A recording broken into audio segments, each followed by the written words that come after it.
PSI sayangkan pendukung capres menyerang ranah pribadi, misalnya ada istrinya gak? Partai Solidaritas Indonesia, PSI, menyayangkan pendukung bakal calon presiden, baca pres, berdebat dalam ranah pribadi.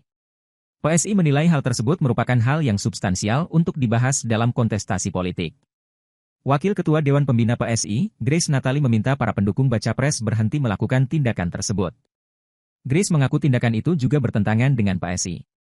Kita belajar juga bahwa kan di sini kalau kita berdebat itu bukan ke fisik orang atau ke ranah pribadi. Sekarang kan yang terjadi orang tuh nyerangnya ke ranah private, iya gak? Kata Grace saat ditemui di kantor DPP PSI, Jakarta, Selasa, 26 September 2023. Grace pun mengungkit adanya pendukung capres tertentu yang mengulirkan perihal ranah pribadi. Satu di antaranya isu tidak adanya istri dari salah satu baca pres yang bertanding di Pilpres 2024. Misalnya ada istrinya gak? Gitu kan? Kayak gitu-gitu itu kan gak substansial. Misalnya ada diisukan gangguan kesehatan misalnya. Itu sering dipakai sebagai bahan guyon di antara para pendukung capres. Itu kan ranah private orang dan tidak menentukan kualitas seorang capres, katanya. PSI, kata Grace, tidak pernah melakukan tindakan tersebut. Dia memastikan partainya bakal lebih banyak berbicara mengenai program untuk dapat memenangkan baca pres yang didukung PSI.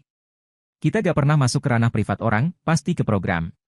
Tapi juga yang sedang kita pelajari kalau kita ingin bisa lebih baik komunikasi terutama sama Gen Z, terutama orang-orang yang gak biasa ngebahas politik, mungkin kita juga harus belajar berubah-ubah komunikasinya gak harus kenceng terus, ya dilemesin aja, katanya. Itu yang kita juga adaptasi ya kayaknya sesuatu yang perlu kita ubah juga bukan dari substansi tapi dari cara deliverynya. Gitu juga yang Mas Kaisang usulkan supaya kita bisa punya komunikasi yang lebih nyampe terutama kalau mau jangkau anak-anak muda. Jadi mungkin akan lebih lemes dari titik ini, sambungnya.